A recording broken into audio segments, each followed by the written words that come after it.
Is psychology more practical? Nothing is so practical as this. What can the poor psychologist do? He can only relieve the pressure. I'm a psychologist myself, and I practice psychotherapy. But you know, I have this great conflict within me when I have to choose sometimes between psychology and spirituality. I wonder if that makes sense to anybody here. It didn't for many years. All right, I'll explain that. Why would you have to choose? I'll explain that. You know, it didn't make sense to me for many years until I suddenly discovered that people have to suffer enough emotionally before they're ready to wake up. And what I was doing as a psychotherapist was easing the suffering. People have to suffer enough in a relationship that they'd get disillusioned with all relationships. Isn't that a terrible thing to say? They've got to suffer enough in a relationship before they wake up and say, I'm sick of it.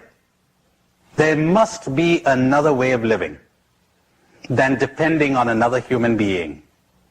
And what was I doing as a psychotherapist? They were coming to me with their relationship problems, with their communication problems, etc. And sometimes that was a help, and sometimes I'm sorry to say it wasn't, because it kept them asleep. Maybe they should suffer a little more. Maybe they ought to touch rock bottom before they say, I'm sick of it all. It's only when you're sick of your sickness that you'll get out of it. Most people, they go to a psychiatrist or a psychologist to get relief. To get relief. You know the story of little Johnny who was they said he was mentally retarded, the poor kid.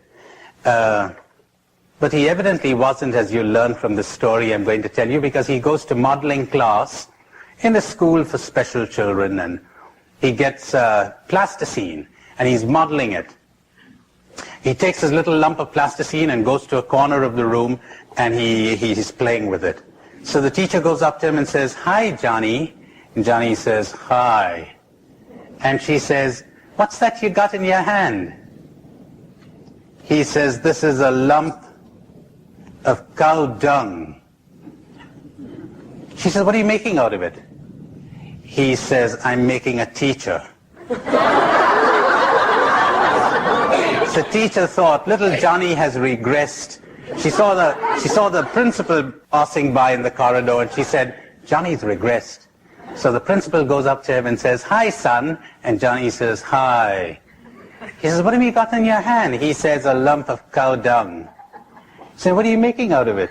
And he says, a principal. Well, the principal said, this is a case for the school psychologist, sent to the psychologist. The psychologist was a clever guy. He goes up, he says, hi. And Johnny says, hi. He says, I know what you got in your hand.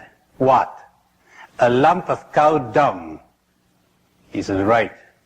And I know what you're making out of it. What? You're making a psychologist. No, not enough cow dung.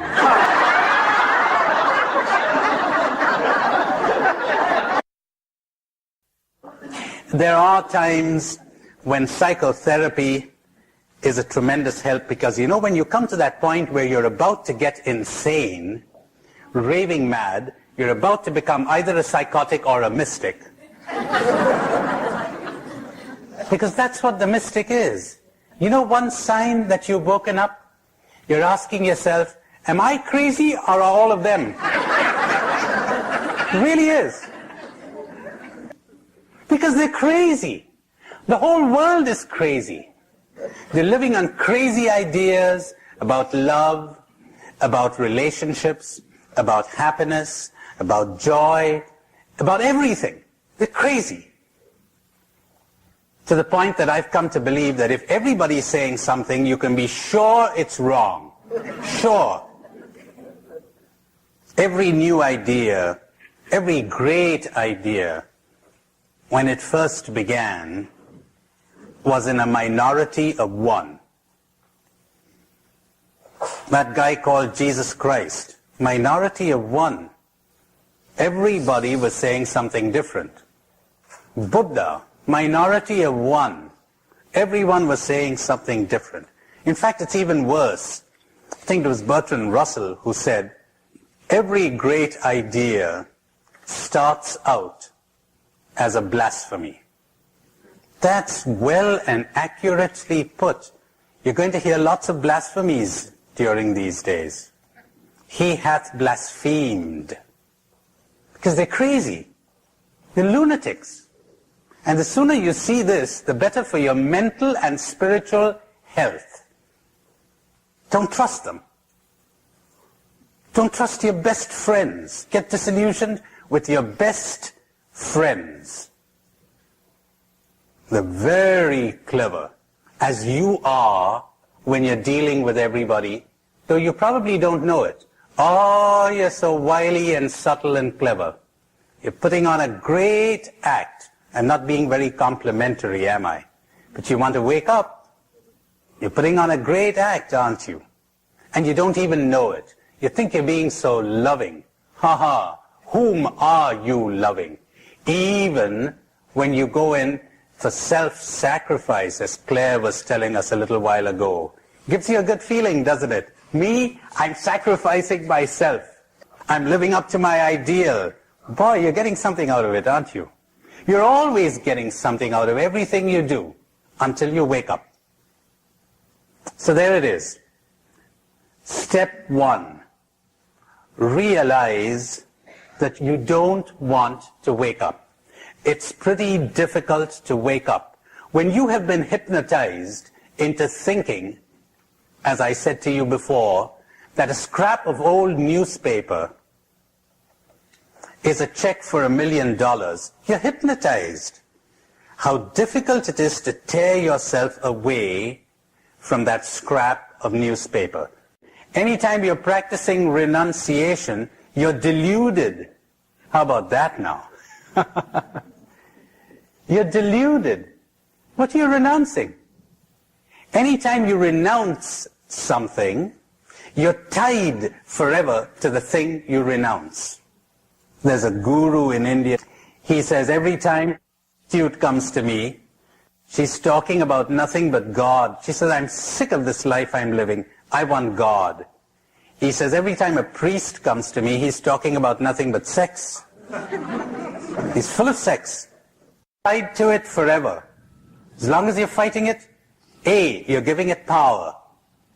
You give it as much power as you are using to fight it. You must receive your demons. Because when you fight them, you empower them. But nobody ever told you this. And when you renounce something, you're tied to it. The only way to get out of this is to see through it. Don't renounce it. See through it. Understand its true value. You won't need to renounce it. It'll just drop. But of course, if you don't see that, if you're hypnotized, as I told you, you've been hypnotized into thinking that you won't be happy, as Jenny there was saying, into thinking that you won't be happy without this or that or the other. So you're stuck.